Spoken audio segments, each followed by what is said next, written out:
I'd like to call to order Thursday, April 23rd, 2015, Board of Adjustment meeting. Roll call, please. Albertson? Johnson? Stein? Shriver? Here. Dolly? Here. Stonebarger? Here. Arnold? McGuire is absent. Bill Johnson is absent. First item on the agenda is the approval of the April 8th, 2015 minutes. I need a motion and a second. I'll make a motion. Motion by Mrs. Johnson, second by Mr. Stonebarger. All in favor, say aye. Opposed? Motion carries. Second item on the agenda, City of Watertown Lake Area Zoo Society seek conditional use approval to allow for the sale, serving, and consumption of alcoholic beverages at the Bramble Park Zoo to the city ordinance 21.2603. All right, thank you. Bramble Park Zoo seeks the ability to sell and serve alcohol beverages for consumption at the zoo facility during the Sunset Safari event. Bar or tavern is a listed conditional use of the C2 zone per 21.26034, and other uses may be allowed, which in the opinion of the Board of Adjustment is the same general character as those listed and in harmony with the purpose. The Lake Area Zoological Society fundraiser is proposed to be held Friday, June 26, 2015, from 7 p.m. to 9:30 p.m. This board-approved conditional use permit number 15393 for a similar Lake Area Zoological Society fundraiser held last year on 6/2014. Bramble Park Zoo is currently zoned A1 Agricultural District. Conditional use approval is contingent on Plan Commission and City Council approval of temporary rezoning a specified portion of the facility from A1 to C2 to allow for this use. The property would automatically revert back to A1 zoning with no further action after the date and time specified above. Contingent upon approvals for rezoning and conditional use by the Plan Commission, City Council, and the Board of Adjustment, respectively. The zoo must also seek City Council approval for a special malt beverage retailer's license for this event. The board must decide if the request is in harmony with the purpose and intent of the ordinance. If endorsed, the board may consider requiring conditions of approval. Thank you. With that, I'll open the public hearing if anyone's here to speak on behalf or against the conditional use. Ken, this one, last year when it came up, we had some reservations. We allowed it anyways. Did we make the request that it be for a 3-year rather than annually last year? Well, yeah, because this is basically kind of what happened like we did out to the city park also. You know, we tried the 1-year thing for a couple times and it worked out fine. So then we went to the 3-year. Now actually after that, we then made it permanent, so. And the one safety net that we have underneath this is if something goes awry and we decide it's not what we want, we can pull that conditional use at any time. Correct. Within the 3 years. And the other ability is they have to come to the city council each year for a temporary malt beverage license. So the council would have the ability to approve or deny the temporary malt beverage license. The other concern we had, if I remember correctly, is no children would be present at the zoo at the time that this was being transferred, correct? Is that anywhere in their conditional use?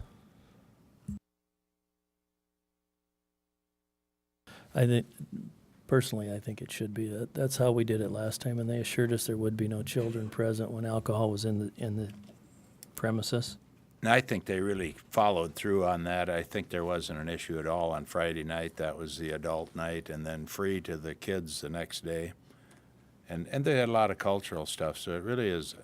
I mean, I suppose the caveat of having liquor there is not so good, but it also is. It seemed to work okay, so. I think they were trying to bring in a little bit of a different demographics. People who had not been to the zoo in a long time, their kids were grown and gone, and they just kind of wanted to open it back up. Is anyone else here to speak in the public hearing? I was just gonna say, it has been public notice and we have received no comments from anybody. And I Okay. suppose, I have the 3 times and dates here. I think I'll just read them off quick just so they're a matter of record. It was 6 p.m. on Friday, June 26, 2015, till 10:30 p.m. On Friday, June 26th. 6 o'clock p.m. on Friday, June 24th, 2016 to 10:30 p.m. on Friday, June 24th. And 6 p.m. on Friday, June 23rd, 2017 to 10:30 p.m. on Friday, June 23rd, 2017. Thank you. Looks like it's either the 3rd or 4th Friday of June. They must Yep. be trying to do it. Anyone else have any questions before I close the open? that, I'll close the open, ask for a motion and a second for discussion. Make a motion to approve. Motion by Mr. Stonebarger, second by Mr. Dolly. Any further discussion? Is that motion, should we put the condition in there that no children are present at the zoo just for our own? Yeah, I'll make that condition. Okay, thank you. Blake, that okay in your second? Any other discussion? Seeing none, all in favor say aye. Opposed? Motion carries. Third item on the agenda, applicants Daniel and Deborah Arbogast appeal the requirements of the zoning ordinance in regard to detached garage at 1260 South Lake Drive.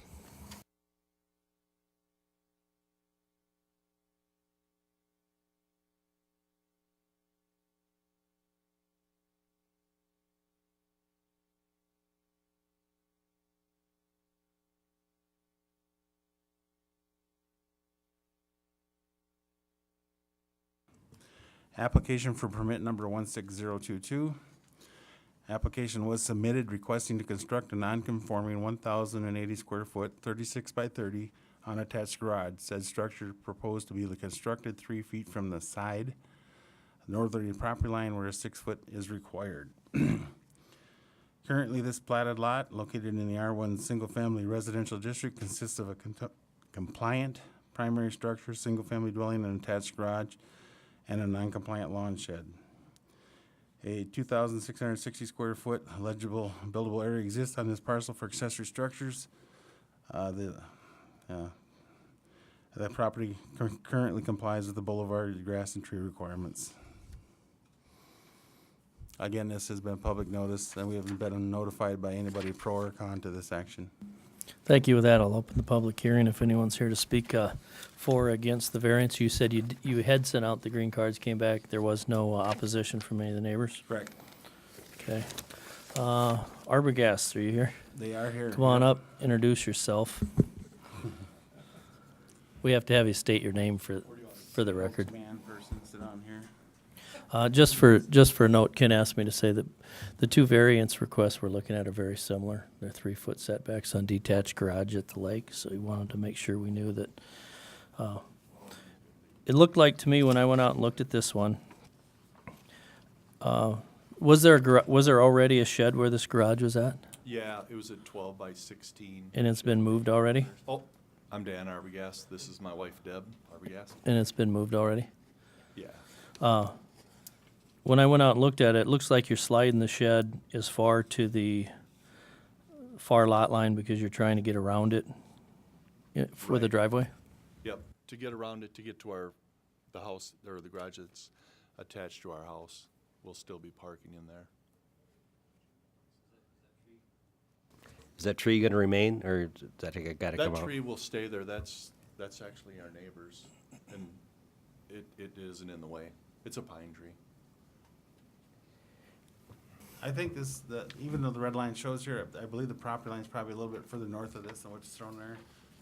These lots at the lake, the parcels from the first district, it only takes to be a little bit to be off on one part of the lake to throw it off on the other side of the lake, so the property line's probably running more along the edge of the concrete here than what you're seeing on there. My concern when we get near these lot lines with the garages is always, where's your water running?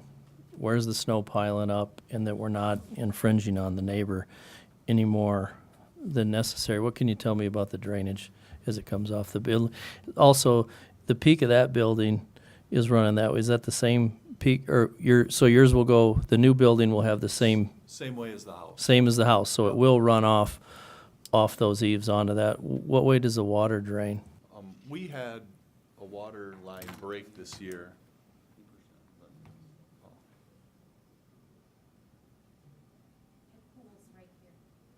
And it goes, we had a water line break in the street this year, and it runs down the driveway. Oh, how do I use it? There's that red button. Okay. You can pick it up. Oh, okay. We had a water line break in the street last fall, and the water would run down the driveway, and it would go in between our house and this other house and run into the lake. None of it ran this way. It just ran more or less down the driveway, and it turned before our house and went in between the two houses to the lake. And as far as water going the other way,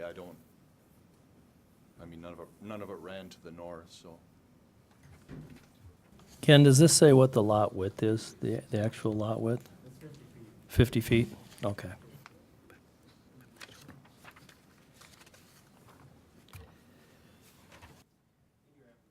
In your application, the third paragraph, it refers to, the neighbors having detached garages and et cetera.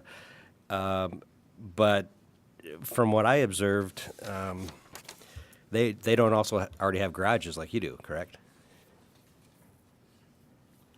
I guess, I don't know, I don't understand the question. Our neighbor here, he has a garage there.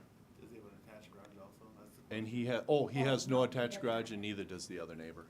Right, so just to be clear, what you're asking is, you already have a garage and you want to put another detached garage, but you're using the neighbors as frames of reference that they have detached garages, but they, Oh, but, sure. but they also don't Yep. already have garages. That's very true. But they don't live there all year either. The guy to the north, nobody went in that house all summer, and the people to the south live in Des Moines, Iowa, and Kansas City, Missouri. So they're not year-round residents like we are. So, Do you intend to put gutters on the side oh yeah, that you're infringing on? That's always another question we have to make sure that all that water is being handled as best possible. Any other questions for him? Anybody down? I always look at 30. I see where you're 30. The depth of it doesn't mean anything. You know, it can be that really isn't the encroachment. It's the 30-foot width. And we've talked about it before that 30 width, your garage doors, I assume, are going to face the road. yes. And that's where, I don't know if we've seen a whole lot of garages inside of that 30, when people come in, want to put two full-size cars in there and open their doors and move around. And the main reason, I guess for the record for me, is I'd like to see that over a little further, but if I see trees, if I see a concrete driveway you have to go around, if I see, gas lines and things like that, to me, that seems reason to allow them to shift, but I don't know what anyone else thinks. Well, Pat, I think we've been asked this several times over the years on these 50-foot wide lots that people want to put additions or garages on, and they're somewhat limited on where they can put them, so. Yeah, it'd be nicer to have more than 3 feet there, but if you're not draining onto your neighbor and that water is running, onto the lot line, away from your house and not up against the neighbor's foundation to the lake, we're not creating a problem there. And the tricky part is we have a minimum lot width of 75 feet with a 9-foot setback. So we Right. came in and we said And on it's lots smaller than that, we're going to make a concession for 6 feet. Yeah. And which generally works unless there's an obstacle on one side that doesn't allow them to center it. And in this case, it's a driveway getting to the rest of the property that's on that side. If you consider it an obstacle. But that's the difference between this one and just allowing them to shift it anywhere they want. But it's my opinion anyway, for the record. Anyone else have anything for the open? And I'll close the open. With that, I'll close the open, ask for a motion and a second for further discussion. I'll make a motion to approve. I'll second. Motion by Mr. Dolly, second by Mr. Arnold. Any other discussion? All in favor, say aye. Opposed? Motion carries.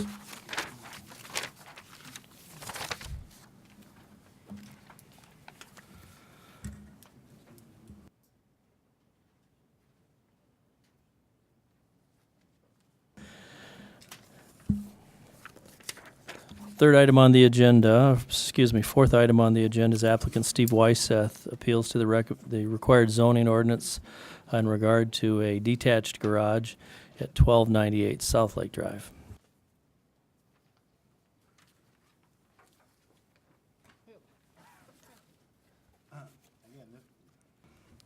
Yes, this application for building permit number 16023. Application was submitted requesting to construct a non-conforming 1,200 square foot, 40 by 30 unattached garage. Said structure proposed to be constructed 3 feet from the side north property line where 6 foot is required. Currently, this platted lot located on the R1 Single Family Residential District consists of a compliant primary structure, single-family dwelling and attached garage. The requested structure is proposed to have water and sewer hookups for a half bath in the northeast corner. A 9,690 square foot legal buildable area exists on this parcel for accessory structures. The property currently complies with boulevard grass tree requirements. Thank you. Again, this was also public notice and nobody came forward. Yes or Thank no you. against it. With that, I'll open the public hearing if anyone has anything to, in regard to the approval of the variance. This one is another driveway issue, correct, Ken? I'm sorry, yes. The shared driveway, I guess I'm looking at the overhead. And again, I gotta explain this overhead. The red line here should actually be down here even with this chunk of concrete here. Again, at the lake, those Cottington parcels don't always follow where they're supposed to be again, because there's a circle and you just gotta be off a little and it throws it off a long ways the other way. So where it shows here, actually, it's clear over here again for the driveway too. So what you dropped here, you gotta drop here in the driveway, just so you have a better visual of what actually the property lies to the. So this one looks like a gravel driveway. And Steve, you said the driveway is actually 80% on your property, whereas the overhead looks like it's more on, Yeah, that's The other correct. property. That line to the north, Give me your name. Steve Wyseth and my wife Mary Lee Wyseth. Yeah, that lot line, where you see DeSpiegelers to the north, that concrete driveway, my lot line is actually right up against, where are you here? Just push the red button. Right here?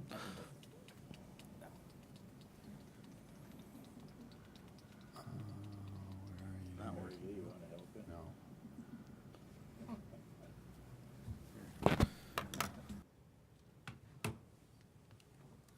There you go. That lot line should be right here. And it goes out through here, and this line is right here. The pins for my lot line rest about right here, and where's the garage going?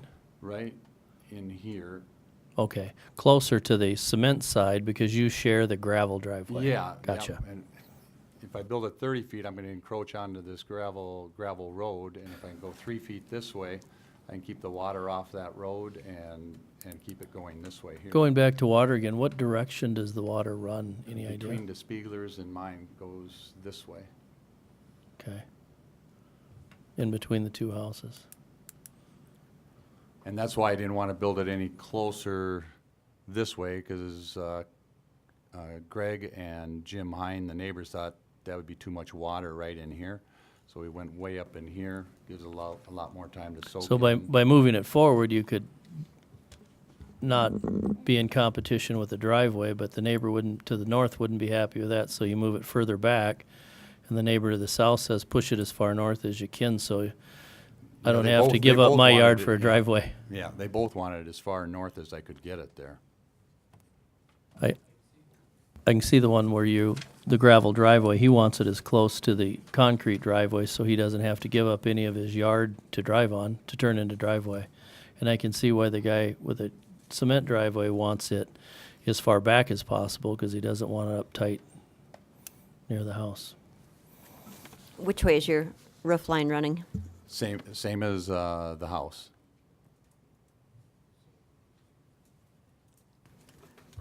One of the things that we look at as far as, particularly with the,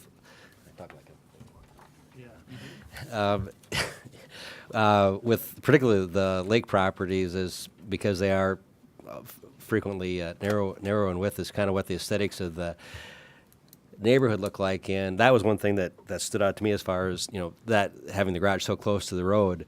And I was wondering why you wouldn't Yeah. put it back farther, but I guess I can understand now what with the water, flow and whatnot, that might be the best location for it, even though it's a little unusual relative to, even from that aerial photograph, you can see like most of the buildings are closer to the lakeside, so, Yeah. The other reason was, for me, right in here, we looked at this site, but that's where the geothermal wells are located, right there. for the house, and I didn't want to build the garage on top of the geothermal wells.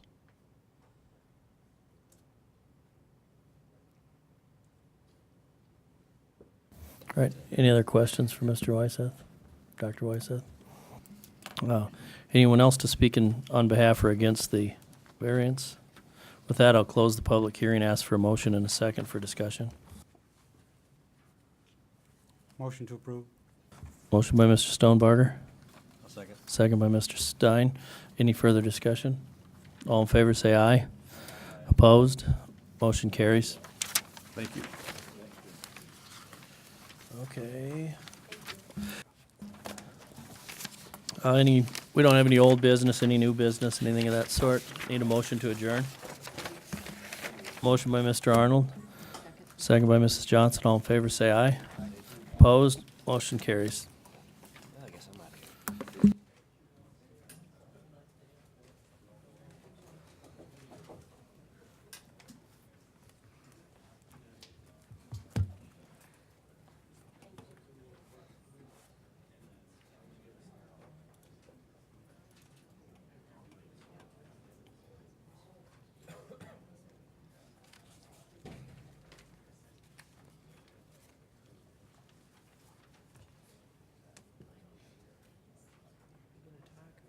No, they're gonna withdraw it from the agenda. Okay. Unless you want me to talk about it. A lot of guys just stick around and listen to see what's going on. He's got a golf club going. Need your briefcase, Mark? Well,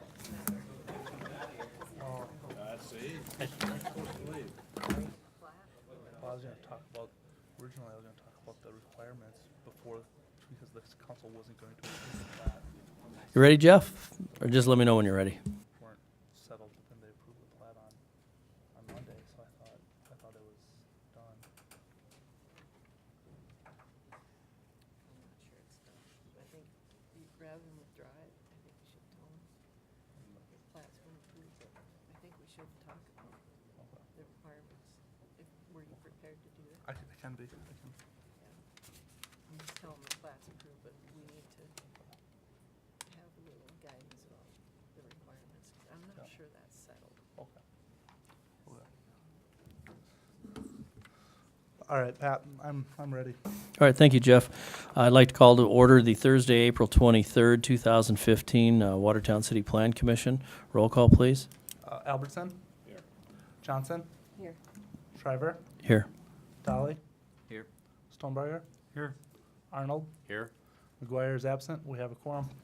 First item I'd like to make a note of is item 4 from the agenda has been scratched. Can we leave it on? Oh, sure we can. Thanks.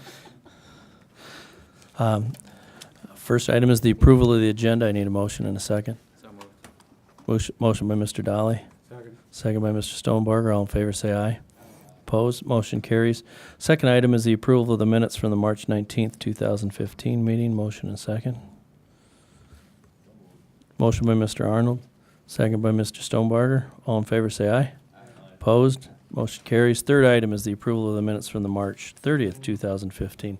Motion by Mr. Stonebarger. Second by Mr. Dolly. All in favor, say aye. Motion carries. Fourth item on the agenda is the Turbis Second Edition plat discussion. Okay. All right, thanks, Pat. As you guys remember, this plat was brought forward last month to you guys, requesting approval. At that meeting, you guys did recommend approving it. It was a condo plat. You did recommend approving it, and the first meeting the first city council meeting of this month, we asked the city council to approve the plat. And one concern that they had is that there was landscape requirements that were part of the conditions of the first owner that had it that were never fulfilled. And so they wanted me to bring it back to the planning commission to discuss those requirements. They did end up approving the plat, so we're not holding up that process. But they did want to talk about the requirements that were missing, which were 21.7303, standards for landscaping materials, point B. There's a minimum tree requirement. The minimum number of trees to be located on the development site shall be 1 tree per 50 feet of frontage. As you can see, there are no trees. Item number 2, 21.7305 boulevard/public right-of-way landscaping requirement. Item 2, there shall be a minimum width of 15 feet of grass adjacent to the public street. And they've made the whole street a driveway access, which they weren't supposed to do. They were supposed to have the grass. And item number 3 is 18.0306. City engineer must approve sidewalks shall be required for all new construction after the effective date of this ordinance. And they don't really have a sidewalk, they just kind of have all driveway. And this is a discussion to ask the planning commission, how would you guys want us to proceed when something like this happens, when this was issued a conditional use, or a variance, excuse me, to be set closer than the required front yard setback. And then part of that variance is we, wanted to make sure that they did the necessary landscaping. The hard part with it is we probably have verbiage in our ordinance as to how we deal with it by finding them or having to move it or dig it out and do what they said they were going to do. The question is do we have the gumption to actually enforce the ordinances we have? I did leave a message for Stanton, and he was going to look into it to see is there a way we could put something in the order of a mechanics lien on the property? So my fear is it's two-phased. It's one, they didn't do what they said they were going to do. What can we do to this property? What can we do if they come before us for any other type of development? And the third thing is what prevents them from selling it to somebody like they did and saying that the next owner washes his hands of it and says, I didn't know anything about it, because we've said we don't make them uphold the landscaping ordinances unless they change the footprint. So here we sit and wait. Yeah, that was the case with this one, is it was sold to a different landowner, and that landowner was unaware of those requirements. Would there be any way, maybe Ken, you can answer this, in the paper trail, that when you go to sell a piece of property, that the new owner would not know with their attorney and doing their title work that particular property is out of compliance? I guess if we could be, well, hopefully we just start backing us up and letting us trigger it and make it happen. But the fines are pretty stiff for what this is. I mean, I believe, I better not quote it because I'll be wrong, so I'm going to stay away from it. But the fines are pretty stiff that can be assessed against this, and that's why they've kind of never really backed up to it. But yeah, I'm sure if we just serve a letter or notice an order that you're non-compliant and file it with the deed, then it's always going to be there for the future owner. Well, if I remember right, when the previous owner brought this before us, he wanted to develop the property to the west and to put another building over there. And we had a little bit of, probably a lot of concern with allowing him to do that until he met the requirements of this building. And we had quite a lengthy discussion, I remember, and I think it could have been fulfilled pretty easily with the light pole there where it's dark by just widening that a little bit, putting a little grass and a tree on the other corner, and still probably use the building. But as I recall, that meeting that agenda item came to a pretty abrupt ending, and he just left and nothing pursued on anyway, and the property went up for sale. Am I correct, for you that were here at that meeting? Is that kind of how it transpired? And now it's come back to us again by a new owner. Well, the city council has pretty much ruled on what's going to happen with this, and I think what we're trying to figure out is how to best take care of it in the future. And I wanted to make sure that you're aware the plat was approved, and the council didn't seem to have any interest in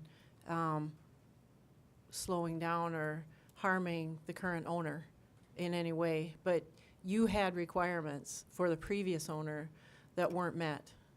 And I told Jeff not to pull this off because I just wanted to hear a little bit about how you felt about what you think. If you remember, do we have a list of what the requirements were? Which ones were critical, and what can we still do? What would you like to see happen here? Why to, did- On that piece of property right now, you want to know, or do you want to know what we want to do in the future if we see another Well, one the like city this? council sent it back to us. What are they expecting out of us? No, they No, we aren't. approved it. They aren't. The council We approved the it Monday plat. night Approved it. for the current owner. The question is there any punitive thing that happens to the person who didn't do? It just like I would Pat say, said, can you put a? Can we? What's that? Can we do anything Well, to that's the what we previous didn't know, owner? but we approved it so the current owner can move forward. 'cause Can we it's not find the his previous problem. owner, Ken? Well, and that's what Stanton and the mayor and I are gonna be doing a little bit of digging and advisement and see where we think, whether anything's gonna weigh out on this or not. I So- think at the least in future properties, I would think we would put some sort of a deed restriction, maybe a lien, to prevent it from ever being sold until they do what they said they were going to do when we issued the building permit. Then the lien could be released once they've met the requirements. Once they've met the requirement. Now, on the other side of it is we also have to take a look at what our current, let's say the person owns it, he doesn't have an intention to sell it, and we've got the lien set on it. We still need to have another vehicle to make him uphold to what he said he was gonna pull the conditional use if we needed to. Fine, but, you know, if our fines, Ken, you think are I so think high over- to a point that they're not enforceable, then we need to take another look at our fines. I'm sorry, I wasn't more prepared for this one because I didn't realize it was going to be a discussion after, but I think we need to let me pull everything out of the ordinance, specifically say, this is what our ordinance says we can do now, then relook at that and see if that's applicable, or it's going to be changed, or we need to put something else to it, and we'll bring that up as an Yeah, open. I think up in if the we got future any meeting. out there, we put liens on them or a deed restriction, so they can't be sold until they do what they said they were doing. In the meantime, we should take a look at what our current procedures are. And we want to make sure we have something that's enforceable, otherwise there's no way to make people uphold to the building permits they agreed to. Any other questions? Okay. You don't need to take any action. I just kind of wanted to let you know that it was approved and that the council did have concerns about this sort of thing moving forward. Well, I'm glad it got resolved by the council's end, though, because I don't see what the plan commission, you know, it's only if there's a legal ramification, that'd be one thing, but just didn't the new owner because he's not a part of it. It has to go back to the original owner, I think, and not to the current. I think so too. We just don't want people to be able to sell properties to wash off the non-compliance features of a property that they agreed to. Luke? I'd make one point. There's a couple of, well, okay, 2 points, sorry. First thing, one option that you would have in the future as far as conditions, issues like this, and I know that there's a lot of work staff puts into when permits are issued and that sort of thing, but oftentimes communities will send a letter that is also kept in file and record so that you've got a certified mail that says that that applicant, whoever was granted a permit for a conditional use or what have you, has received and is well aware of those facts. Yes, they were sitting in front of you, but they've got that. The other point that I would say is that it's entirely possible from experiences that I've seen in other communities is that the hammer, I guess, to make that happen, unfortunately, may wind up having to be the city ordering those changes being done, and then that going back to being a civil matter in between the two property owners, the one that sold and the one that purchased it. Hopefully that's not where you have to go, but I've seen in the past, those are the examples that I've seen them have to go to, just for reference. Thank you. But, yeah, Luke, it seems to me if you go in to get a building permit and there are certain requirements that are spelled out and you're expected to do and you haven't done them, and you sell that property and now the new owner gets hooked for it, I would think the previous owner has some responsibility there to go back and correct it and fix it. I think and you're make it exactly right. The problem is that he's gonna have to pay the attorney probably in that case is the unfortunate part. Right, I Yeah, suppose. that's what I'm getting at is that, yeah, I think you're right. And that's where we've usually seen it, but it's usually unfortunately that the new owner gets the notice and he gets the nasty gram and then he's on the hook and then they've got to go back to the previous owner. I don't know if there's another way. Hopefully there is, but what I've seen before. Thank you. Anything else? With that, we'll go on to number 5, the Bramble Park addition temporary rezone. Okay, this is the same event that, the Board of Adjustment just granted a conditional use for. Currently, this property is zoned agricultural, and agricultural does not allow, the bar or tavern conditional use that the C2 district allows. So the petitioner is requesting that this property be temporarily rezoned on Friday, June 26th, 2015, from 6 to 10:30 p.m. On Friday, June 24th, 2016, from 6 to 10:30 p.m. And on Friday, June 23rd, 2017, from 6 to 10:30 p.m. This adjacent landowner letters were noticed for this rezone and didn't hear back from any of them.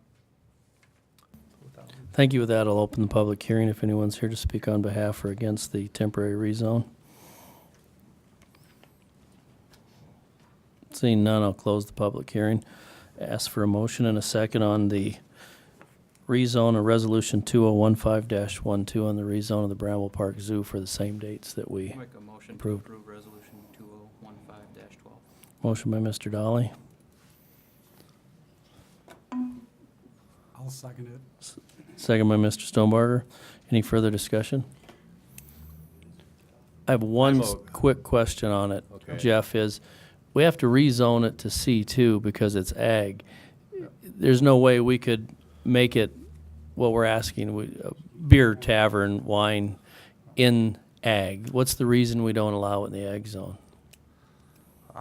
It's just not a permitted or conditional use right In now. the ag zone. It'd be interesting in our comprehensive land use plan if we could hash through is why we, Tyler and go, why are we rezoning this temporarily so they can do what they want? Why can't it be done in the zone they're currently in?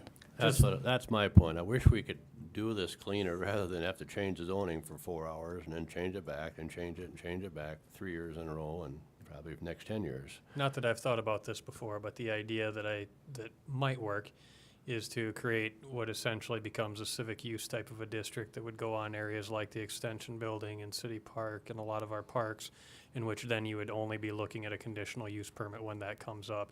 And then that would make more sense, because the Ag District, it is fair to say that the Ag District, I don't think we want to allow alcohol sales in the Ag District, because that is an area to reserve certain types of uses.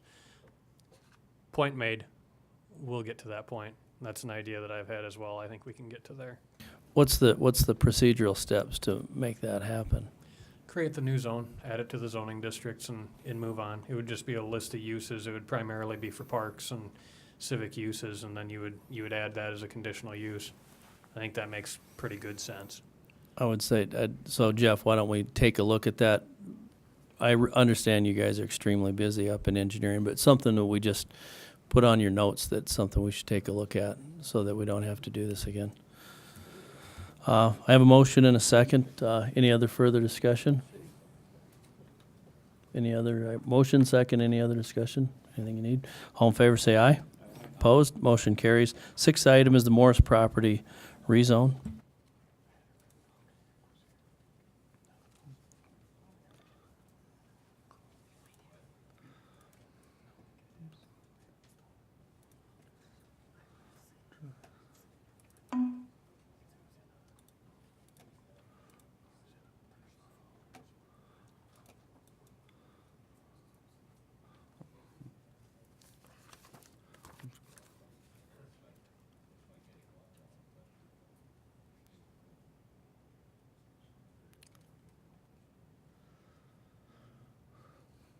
Okay, this property, outlined here in blue, was annexed in 2007. At that time, it was not given a zoning designation. And now the petitioner is requesting that it be zoned C3, highway commercial. As you can see, it's adjacent to C3 on multiple sides. It's also adjacent to I-1. Our comprehensive land use plan, has this area as being commercial, so it's consistent. There has not been a preliminary plan approved for this area, and this area contains about 24 acres. That I'll let you guys discuss it. right, thank you. I'll open the public hearing if anyone's here to speak on behalf or against the zoning of the property. Jeff, why would it be that they would annex it in and not request zoning? What would be the advantage to annex without zoning? I'll let Stan take it.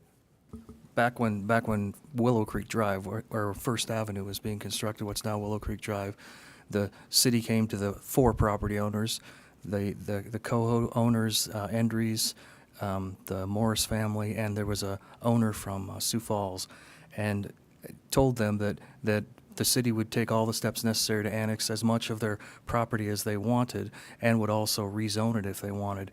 But we needed to at least annex it to a depth so it was a buildable lot. So on either side of the street, we were going to annex it at least at a minimum to a depth of a buildable lot. And the Morris family, when the city made its offer to rezone it to whatever designation they wanted, we assumed it would be I-1 or C3, just said, we don't know how the property's going to develop. We don't want to designate any kind of zoning district right now other than its current designation of ag. And we said, well, whenever you're ready, just let us know and we'll take over the process. Yeah, thank you. Any questions for Stanton or Jeff on it? Anyone else to speak in the public hearing? With that, I'll close the public hearing, ask for a motion and a second for discussion.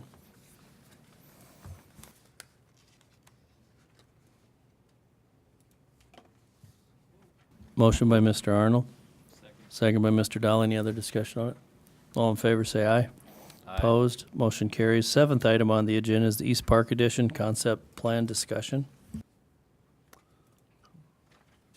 Okay. Staff received a concept plan for the East Park. The plan I just turned on was the plan from 2011, which has expired. The new plan is very similar to this one in that it has 8th Avenue coming through here. They didn't specify how big the lots would be or how they would be numbered, but right now they're just trying to move forward on the process of getting a concept plan and preliminary plan and a plat approved so they can build a road and start developing lots and sell off lots. I have a question, Jeff. When we did the last rezone, that spot where the building is that annexed and zoned? This piece is not annexed in yet. Everywhere that you see color has been annexed in, and then this L-shaped piece has been annexed in, but this square piece right here has not been annexed in yet.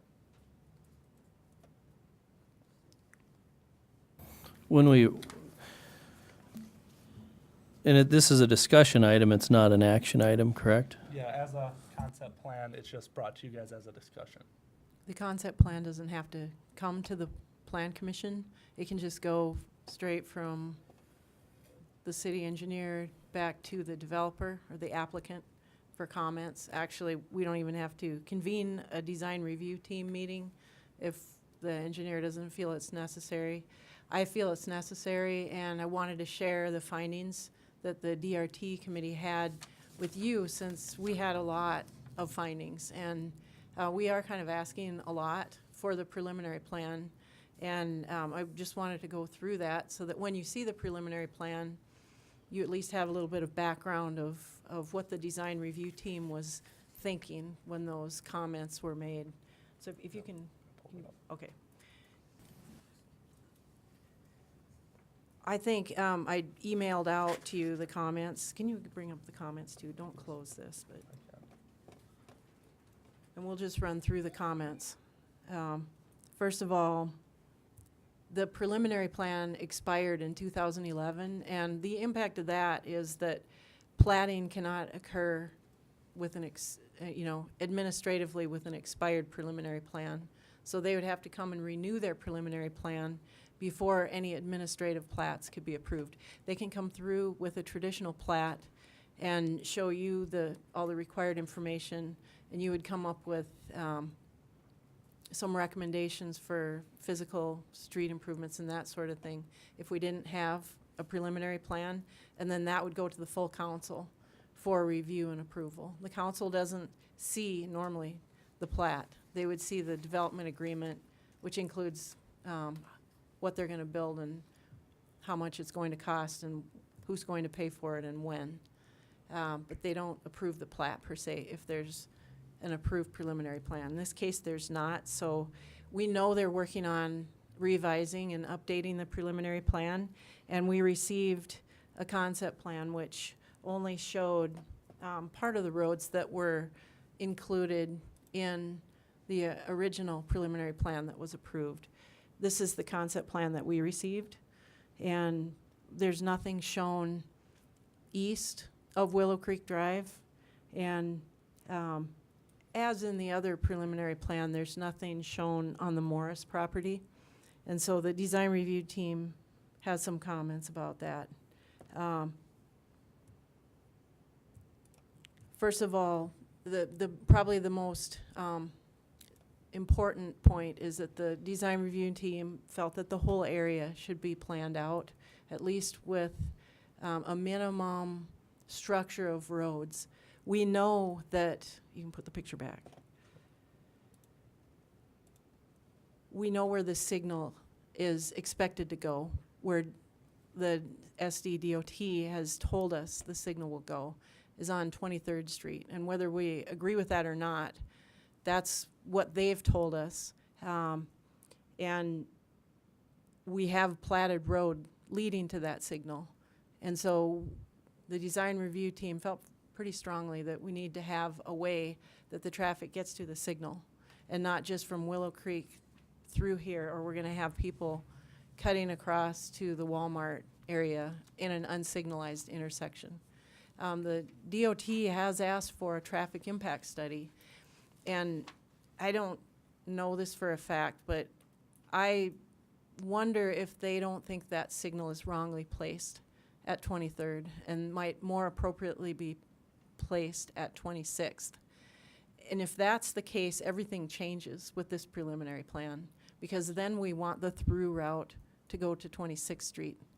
But we don't know that. At this point, what the DOT has told us is that the traffic signal goes at 23rd.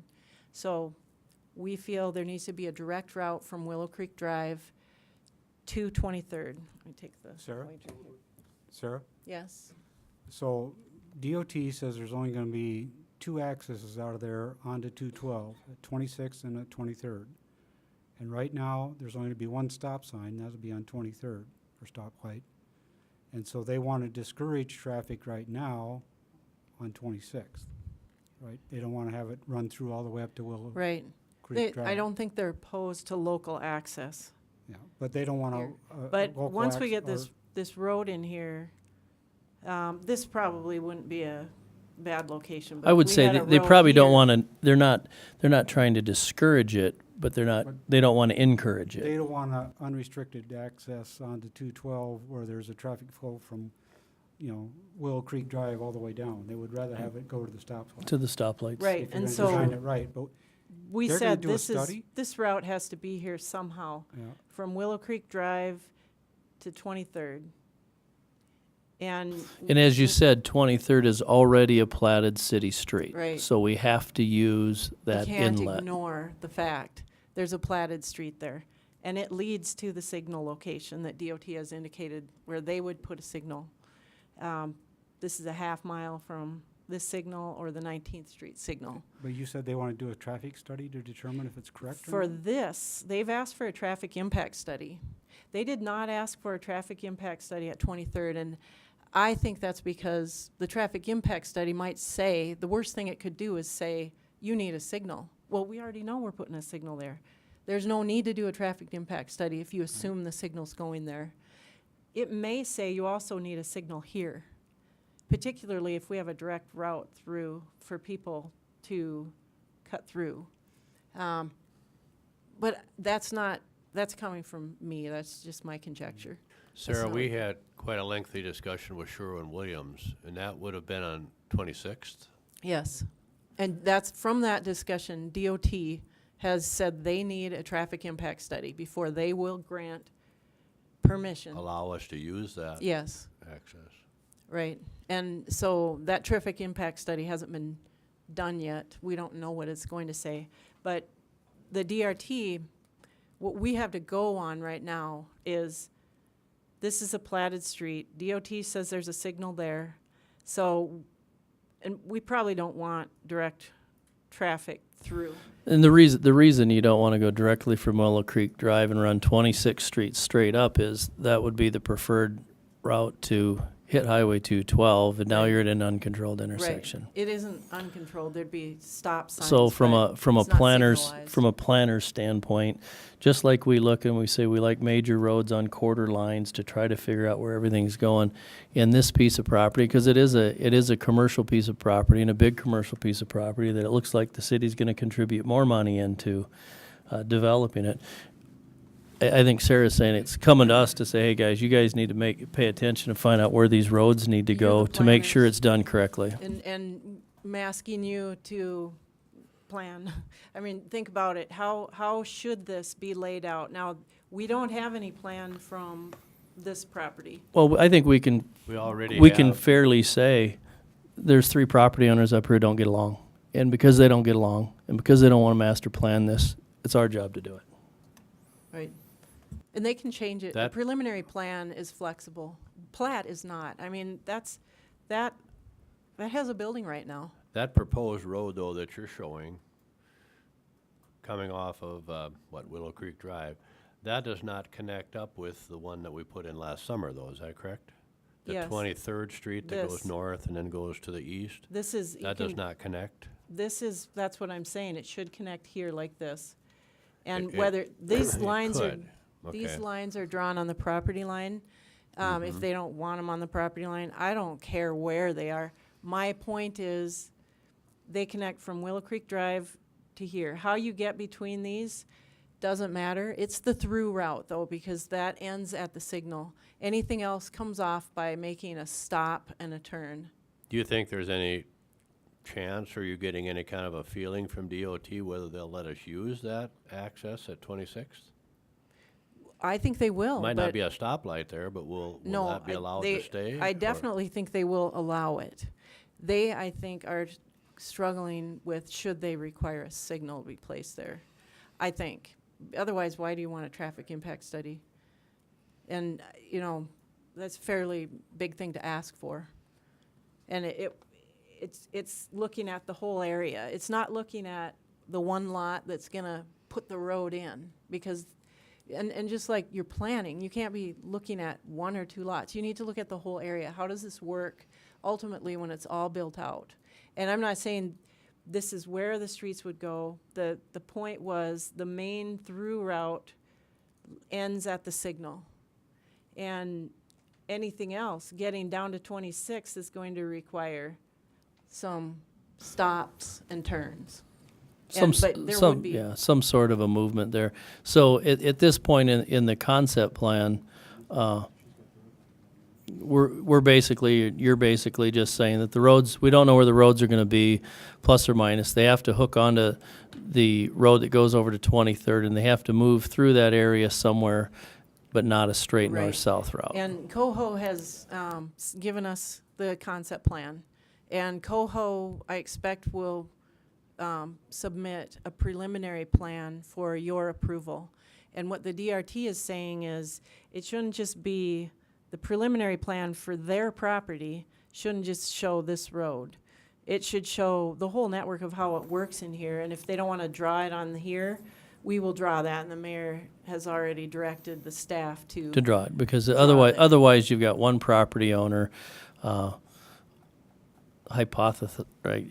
guessing at where Right. the roads are going to go across somebody else's property. And like I said, this is an area that the city has a vested interest in, and will have more of a vested interest in. And if we can't Well, you get don't wanna that be whole area short-sighted. done, we want to look you're at, the see what it looks planners. like. You want to make something that can be built upon and will ultimately support the whole area in the best possible way. And if the property owners don't want to cooperate, we don't have to make them cooperate, but you do have to kind of imagine how it could lay out And you've been directed by the mayor to, connect the dots from Coho through to the platted land. anyone have any issues or questions with that? Yeah, from what I've seen on here, they only have a 60-foot right-of-way. I think really need a 66-foot right-of-way as a minimum, because that will give us, as planners, the option of saying, how wide do you want this street, how wide do you want that street? I'd rather have the larger right-of-way now, so we have the option of reducing it in the future if the need is there. I mean, we've seen some streets down there by Hardee's that had an 80-foot right-of-way. Apparently, that's what they used to require, is an 80-foot right-of-way. And now, you know, we're seeing a lot of the 60-foot. That doesn't really give it time to, or space to put in a 5-foot sidewalk, a 6-foot boulevard, and an adequate street. So I think we need to require as a minimum a 66-foot Right. right-of-way. The DRT agreed with that thought. Yeah, we've looked and go, the math doesn't work out on a 60-foot street. If you got 6 feet of boulevard, 4-foot sidewalk, and an adequate sized street, doesn't fit in 60 feet. Might We fit were in looking at 62. We were looking at requiring Stony Point to have a 66-foot right-of-way, and here you got a major business area with a 60. These streets would not be expected to have any parking on them. They'll have internal off-street parking lots for the businesses, but they're, you know, you would expect a center turn lane so that people can get out of the flow and wait for an opening to make a turn into a business. And that does, you know, makes a pretty wide road. The DRT also recommended that the water quality facilities be shown so that the applicants know when they start their plan that they're gonna have to put one in. It's gonna take up some space, and where's the logical place for it? And the water quality is required on lots. What triggers that size of lot? Any development, this development is big enough. It's these Once they're individual 10 lots, acres anything roughly? over an acre of impervious surface. But it also is cumulative for a development. So this obviously, even if one lot came in with less than an acre, the development itself is going to trigger that requirement. There's also a detention requirement, which we're not recommending that we put detention here because we know this is part of a much larger watershed, and holding the peak back here actually exacerbates the peak on Willow Creek proper if we detain water. This Willow Creek goes a long way out into the country, and its peak takes a long time to get here. So we want these peaks to go out as long as there's downstream capacity.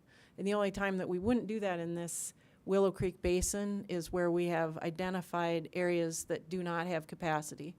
We do have locations like that up and down 212 where we've identified issues, and we've recommended detention mostly on the other side of the freeway, so the water can be detained to get underneath the freeway without flooding areas out. But in this area, we don't have any facilities. We're planning them now. And what I'm saying is we're going to put in our facilities like we always do, but we're going to reserve the path, an easement wide enough for up to a 100-year event to pass safely through without flooding anybody out.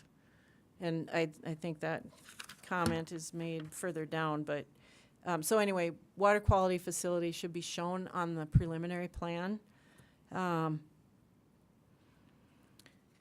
The typical street section that they proposed showed 9 inches, I think, of base course, and the DRT said we should stick with our 11 inches of base that has been our commercial and industrial standard. Even though this area might have good material in the ground, that's been our standard for years, and we don't want to cut back on it.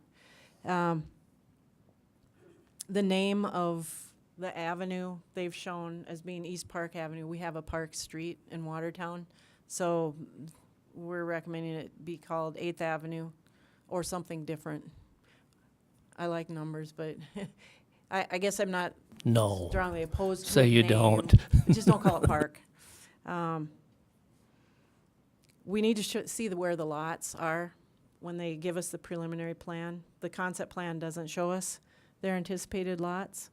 And from that picture right there that you have, the road that stubs into the left, that's the platted road that we were talking about earlier, Yes. right there.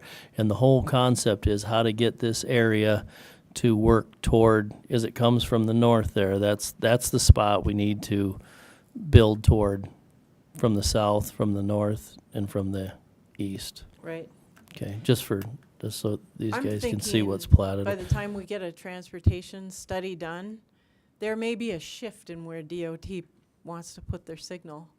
And if that happens, Then then the west has to come to the middle. right, Yep. And we won't know that until we get there. Right. So, but we Meanwhile, understand, we can- we understand that the traffic flow has to get to where those Right. control devices are, wherever they end up being. number 8 on our minutes from the DRT meeting are the utility easements, and we have some standard easements that are spelled out in our subdivision ordinance. 10 feet on the front, 10 feet on the rear if it's abutting another lot, and then additionally municipal utilities wanted 5 more feet on the sides. That's a lot of easements. Sarah, when you finish with this, are you envisioning this to look similar to what you did north of 14th Avenue? Up around the event center in the middle The school? preliminary plan? Yes, I mean, And in similar. doing that, is the city going to have to do all of that in order to get it done? We're doing the part on the Morris property. But this developer is doing it on his own property because he wants to plat. Morrises aren't looking at platting right now. And so if they don't want to move forward, we aren't forcing them. No, So- they don't have to move forward, Right. but the person up north didn't want to move forward either, but at least we have an idea now of Right. what that part of town will eventually look like We know someday. there is a way, and you can at least not be walking through the dark. Right. Sarah, what does happen with that water on the Morris property now when John gets these built over to the east side?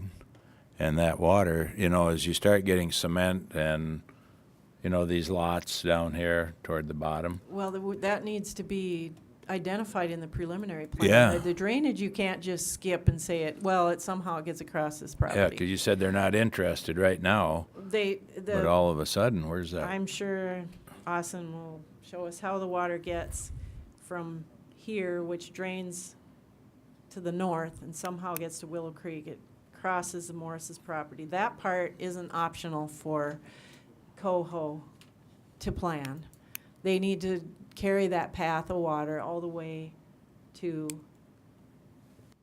Harder, Willow though, Creek. It does make it if they harder. don't have access to that Morris property. Yes, it does.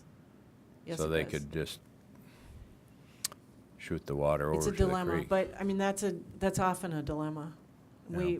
We, hopefully, they would give easements, and, if we come up with a nice plan, maybe the Morrises will like it and want to move forward with that. I think if development started out here, they'd be interested.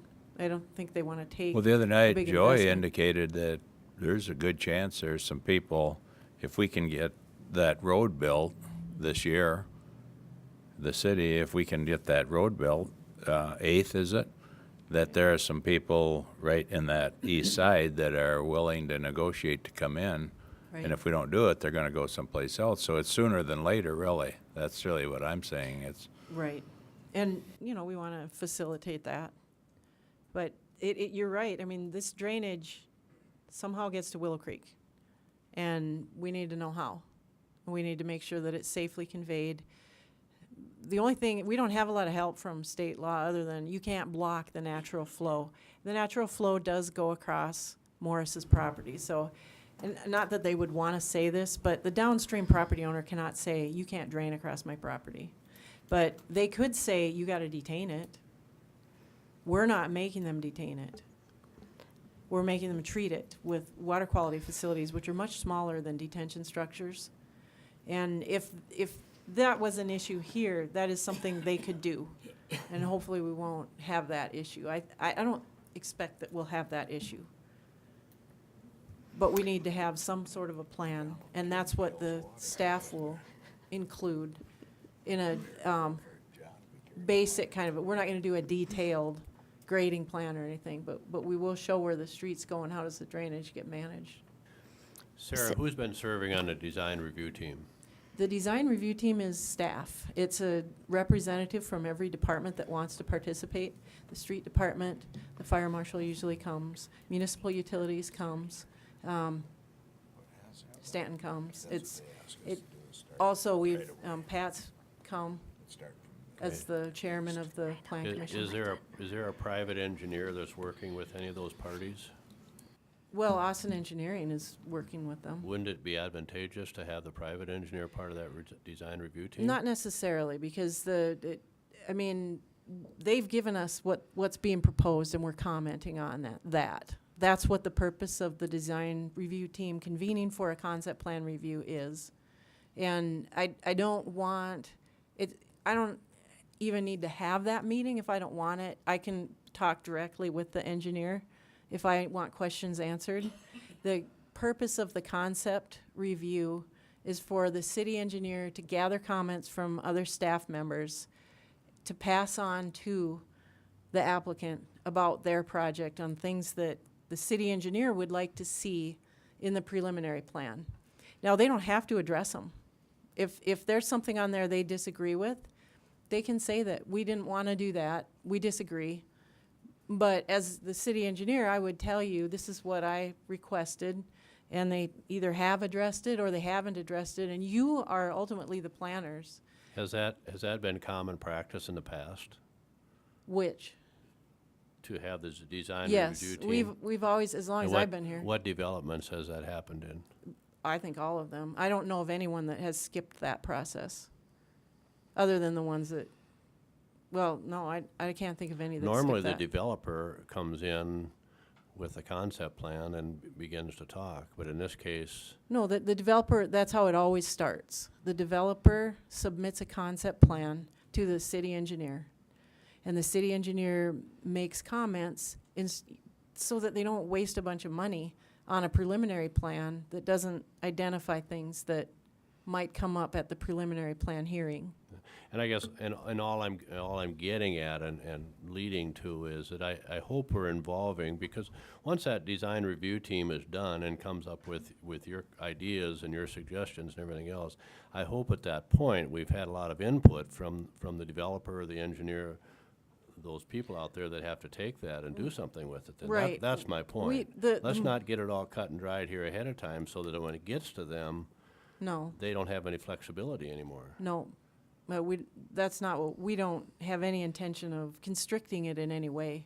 The purpose of the review is to identify things that should be shown on the preliminary plan, and most of the time, they're already required in our code.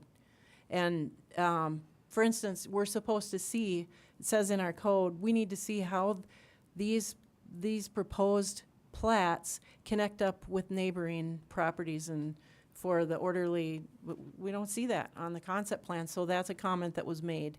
And we can get a loose concept plan for comments, and they can say, well, tell us what you want to see, and that's what we do. Or they can give us a very detailed concept plan, and we'll comment on that. And we don't mean to restrict in any way. My hope is that we get a plan, a preliminary plan, which is approvable the first time around. It doesn't have to come back with revisions before it's approved. So if we can go through, we just take our ordinance book at the concept plan review, and we go through it point by point. Have they addressed this? Have they addressed this? Have they addressed this? And if they haven't, we make that comment. So then they have, kind of a heads up. We are asking to show this on the preliminary plan so that we can discuss it. And ideally, if it's... And I appreciate that. I'm just one example. And I just think the more input you can get, the better. That's always been the case. The more input you can get, the better. But just one example, wherever that connector street, whether it's 23rd or 26th, and wherever it connects to Willow Creek, at this point, we've probably kind of dictated, or we have a feeling where we think it should go. But if I were the developer and the neighbor to the east did not want to do anything with his property, I think I would plan my property to put that street right through there, because I'm going to pay a good chunk of the cost, potentially, of that street.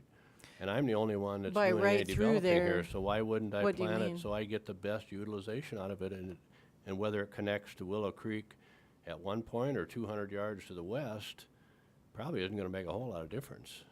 That's my point. You see what I'm saying? Well, That's yeah, why and I we think it's don't, good to have their input. we don't, yeah, and we don't care where these roads go. Our point in putting them on paper is that we need a network that shows how do cars get from Willow Creek Drive to the signal. And this road doesn't need to be here, but we know they want it here. So we put it here. This road really doesn't have to be here. It's not a major through road. This road, we don't really care where it goes, but it should be shown somewhere because cars need to get from here to here. And the same with this. And these were where they showed them the last time. They gave us a preliminary plan, so we just put them back where they were before. No, and I understand all that, and that doesn't concern me. I just, my bottom line is that I just, once the design review team finishes their work, there's a lot of decisions that have kind of been made. And all I'm saying is I think get a lot of input from those other people, Right, from the private individuals. We want, That's all I'm saying. we I want to guess. facilitate what they want. We want Well, okay. to put it the way that's they good. want it. If they've given us a blank sheet, we can't just go with that because we need to show where the roads go through. And if they haven't defined that, the planners need to define it. And we're giving you, the Plan Commission, the DRT is giving you, this is where we think it would work. All right, what's the next part, what's the next point you have after that?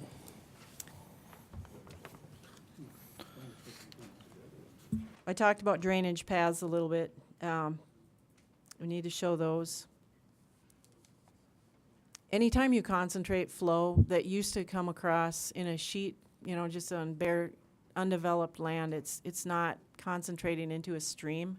If you outlet at a pipe, now you've got a stream, and that's going to stay in a stream. It's not going to spread back out.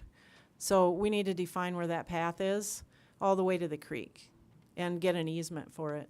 And that can be changed in the future, but at least we have a path that can't be blocked until they change it. The grading plan is a normal part of a preliminary plan, and of course, they don't need to give us the grading plan with the concept plan, and they didn't. But the comment was made, we need to see the grading plan, and it should show existing and proposed contours. So the design review team has gone through this and put it all in there, all to code. Everything that's Yeah. in there is in our code that's Right. required to submit a preliminary plan. The only thing, and the access locations, that's from me. We have in the past made recommendations about where driveways will be allowed in the future on commercial areas. We don't do this on residential usually. But for like the Walmart area, when we did the preliminary plan for that area, it was defined by the Plan Commission ahead of time where every driveway was going to go, approximately, and they can change them a little bit, but And as the lots can't add develop, 5 as the more. lots are put together and developed and things come in, those preliminary plans can change as far as Right. where those ingress and right, egress but we is. have a general understanding here of where they should go, and I use the South Dakota access location criteria as a guide, and they say 2 driveways per block face. They don't define a block length. Their blocks are gigantic here, 1,500 feet. 2 driveways per 1,500 feet. What I does our think is- code say, we how don't big of say a it. block? Okay, so we'll I take said we'd have to look at 330 it. feet, which is a pretty small block. And that's it's basically just a starting point until we see how the development moves. And the driveway spacing is pretty important, and we did not have this it wasn't shown on the other preliminary plan that was done for this area. And when Sherwin-Williams brought their site plan forward, I didn't necessarily like their access locations, but it wasn't laid out in advance. And here's our opportunity. We don't want to have conflicting movements, and we don't want to have confused drivers. So people think if you have a lot of access points to their property, maybe business will be better, but actually the DOT research shows that a well-defined, clearly located driveway, even if it isn't right off the main drag, but if you can see where it is, you can see how to get to it, it does not hurt your business not to have access off the primary road, which is Highway 212 here. And if Okay. people can see clearly how to get to these businesses, then we're not gonna have any problems. So, basically, I'm just saying, let's plan ahead where the driveways go, so we don't have people Okay, trying to have driveways in inappropriate locations. makes sense. Sarah, I have a couple of things I'd like to comment on. Where the 8th Avenue comes in there, that comes in right where that highway divides. Is that at all a hazard? It is, but I think it's far enough. I mean, again, using the South Dakota access criteria, 400 feet from the center of, Okay. I just Here would noticed be- that it comes it right is where the traffic closer. merges back together, and it's I don't know. closer than their other preliminary plan, which was approved. They're putting it farther south, but they're creating a turn lane here. Okay. And one other comment I want to just make, I guess I think it, just like you commented about what they did above 14th, at least it gave us an idea. It gave the developer an idea of what can be done. And I think in this case where, like I said, we have multiple owners, I think that if I was owning that land, I would love to see what someone else can come up with for ideas. Doesn't mean I'm stuck to it, but if that is the gateway to Watertown, and if that starts out as a cluster and continues on as a cluster, businesses aren't going to want to be in there. It's not going to be attractive. It's not going to appeal. If we have wonderful roads going through there, depending on whatever developer starts first, but the next developer knows that, mine's going to tie into this, and away we go.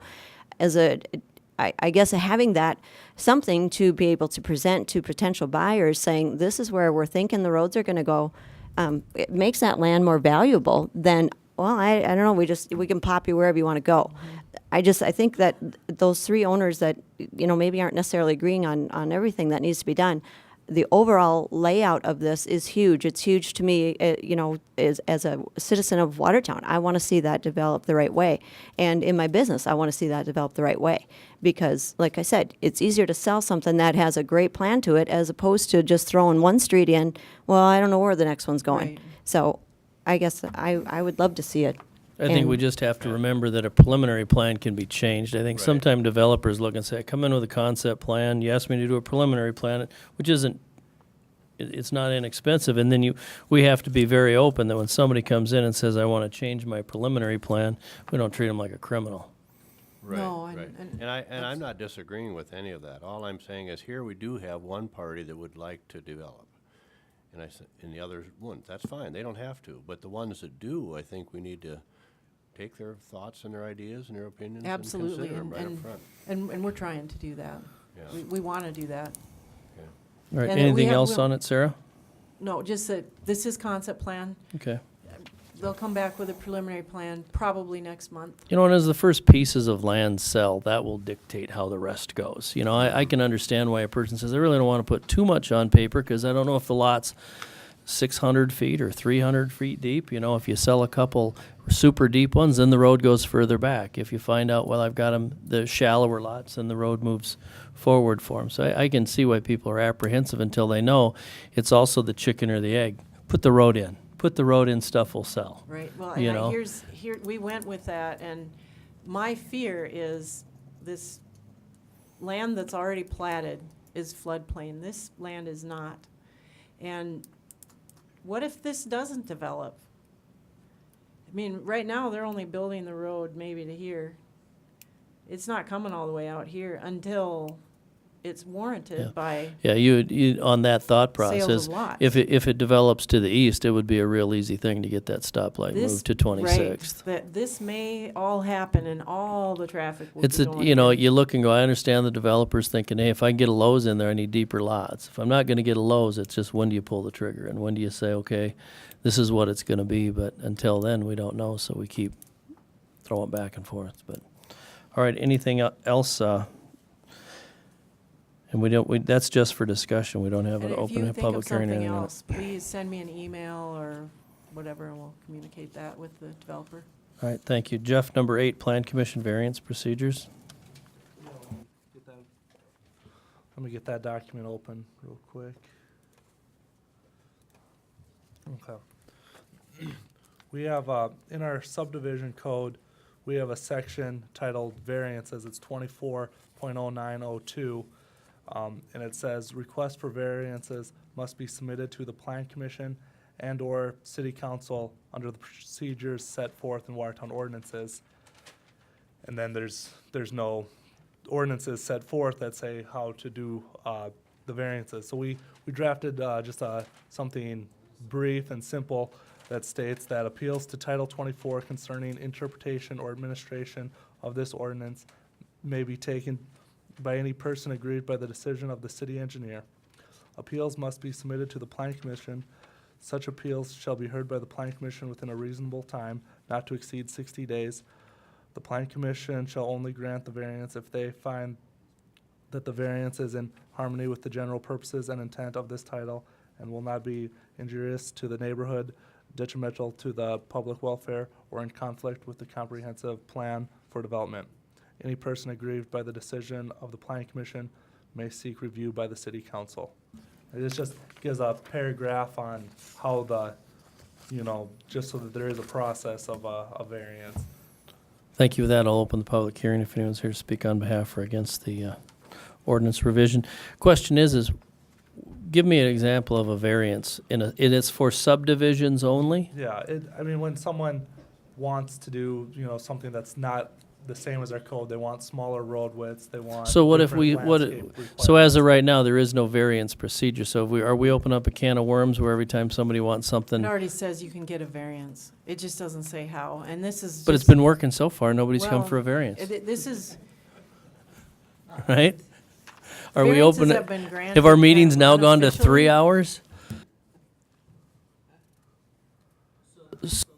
So the code says we have to offer a variance procedure, and we currently don't offer the variance procedure. That's the bottom line. We either got to change the ordinance, says there is no variance to the subdivision procedures, or offer a variance procedure. and if you want to change it, At this point, somebody wants a 60-foot road instead of 66-foot, like our ordinance says. Where is that variance being given right now? well, if you say, we think it should be 66 feet, like you did here, and say the applicant disagrees, and as a plan commission, you can just say, no. Right now, we say 66. We We want basically you to handle be- we want 66, then they can take it to the council. if So is they- it legal or make for the case. for us to say, you know what, we're okay with the 60-foot right away? Is The- is the- that legal? Do we have the authority as a plan commission without a variance process to say that? To grant approval to a minimum or a road width that's less than this? Less than the standard? I don't believe you do. Yeah, so what we've been doing is illegal by allowing people to take less, going, we'll give them a 60-foot road. We won't put curb and gutter. We'll let you do a swale. We really don't have that authority as a plan commission to act in the way we have been in the past.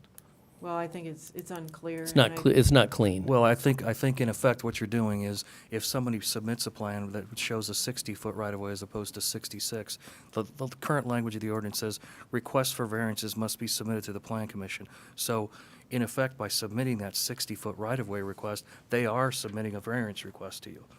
It's just not We're necessarily just not spelled calling out. It's it not that. spelled out. They're not calling it out as that, but that's what it is. Would this add any, they come to us and and it says 66, their plan says 60, we agree with it, and they move on. By doing this, have we added another set of public notifications, and it can be done right as it This comes in? isn't saying that it has to be publicized. Okay. or- Every time we vote on something, that would be through a Okay. preliminary plan, and those are public noticed anyway. Okay. So it's just basically cleaning up what we've been doing all along. Why are we doing it? I wanted it, and I know the previous city engineer gave variances without any process and Just without to- even your input. Just to clean it up, just so And- we've got a paper Because trail of what you we're know, It doing? doesn't say how you do it, and I'm saying here, you guys can give it, or the council can give it, but the city engineer isn't giving it. Somebody, it's just cleaning up I- our paper trail a little I bit. think it's good they come to the planning commission and not the city council, because that gives them a recourse. If they don't get what they want from the city council, they can always appeal that to the city council. Right, from the Because plan they're- commission they're to the about- council. They have authority over Right. us in any decision Yep. we make. So I like taking city council out of this part of it.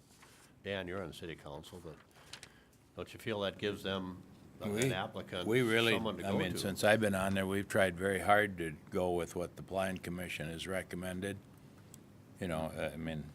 We make Yeah. that pretty clear that there's a lot of work that's been done ahead of time, so. Yeah. All right, any other questions on it, or I'll close the I public? was gonna throw out a Okay. a variance from our procedures. We had recently a plat that had never, had never been preliminary planned in the past. And right now, if you don't have a preliminary plan and you're creating right of way, you can't go through without a, and this would give them, if it doesn't make sense, to go through a big process for one last lot that isn't part of any preliminary plan. That would be an example of where they could get a variance from the requirements without the city engineer having to bend the requirements. We wouldn't have to make them do a preliminary plan on a Right. one little small lot. Yep. Okay. All right, with that, I'll close the public hearing unless, Stanton? I'll just make a comment in terms of the variance procedures ordinance that's up there.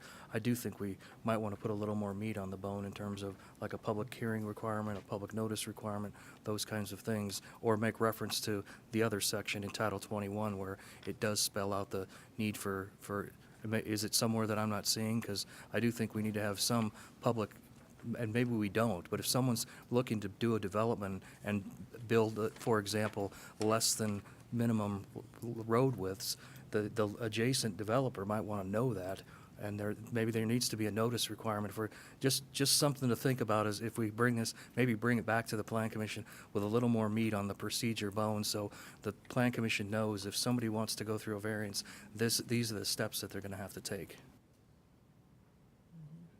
Because as of right now, we just do it, it's buried in everything else. And like you said, the adjacent owner doesn't, he might want to speak in a public hearing. And I think we owe that to those adjacent landowners. So do we want to table this until next time and just go through? If we rewrite it, we'll Yeah. re-advertise it and. Yeah, if you want to. When you send out those notices for like a Board of Adjustments variance, does it spell out all the different things that they're asking for? Yes, and yes, we could specify that. They need to say exactly. We actually have a handout for variances from the subdivision code. We've never, ever used them. But we have the handout there. And I think that does say it on there. It asks you, what specifically are you asking for a variance from? And then we could public notice that. So we'll need to table this until the next meeting, is that? Because you guys wanted to you're going to modify that a little bit? Okay, I'll need a motion and a second to table. Motion by Mr. Dolly. Second by Mr. Arnold. All in favor say aye. Opposed? Motion carries. Ninth item on the agenda is a condominium plating procedure ordinance revision. Yes, we don't have anywhere in our ordinance that spells out how to do condominium plats, and we just thought that we should have an area where condominium plats can be done so that they don't necessarily have to go through the Plan Commission and council process if they would, meet the requirements of what could be done administratively. Currently, a condo plat can't be administrative because of, zero line setbacks and issues like that make it so that they don't meet our zoning code. So we drafted this resolution, which states condo plats do not have to meet any requirements of the subdivision ordinance as long as the land is surveyed, mapped, or diagrammed and subdivided into sections or units, and the following requirements are met. If all of the requirements are met, then the condo plat can be administratively approved. If not all requirements are met, then the condo plat must be approved separately by the Plan Commission and City Council. Item A, that a master deed or lease has been prepared in accordance with SDCL 43-15A-4. B, the name of the plat must include the word condominium. An example is Pine Knoll Condominium or Plat of Windhaven, a condominium. C, the plat cannot create public streets, alleys, or dedicate any area to the public. D, the plat cannot alter any previously dedicated, probably should say land or something, to the public, nor modify or remove any easements, restrictions, or other encumbrances on the land. E, the construction of the buildings must meet the International Building Code and International Fire Code. And F, that all buildings meet the required setbacks of the proposed zoning designation. And, yeah. All right, with that, I'll open the public hearing if anyone's to speak on behalf or against the ordinance revision. Can I just ask a question? And maybe Jeff or Sarah made the point, but in item F, the building meet the required setbacks of the proposed zoning designation. I thought that's part of the reason they condo platted, so they don't have to meet the setbacks. The purpose of that was for the building itself to meet the setbacks. Individual units won't meet the setbacks. I mean, those will have 0 setbacks. I mean, it can be, Does meet all required setbacks, so Okay. that's what got me, is meets the required setbacks.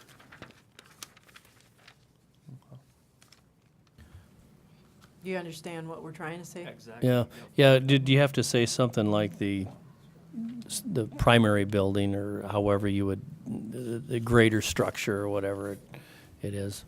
I would just, Luke Muller, First District, I'd just suggest going back to your definitions, because you've got structure, building, unit, all of that likely defined somewhere in your ordinance. I would suggest the likely term is probably going to be structure, that the primary structure will meet the required setbacks of the zoning designation.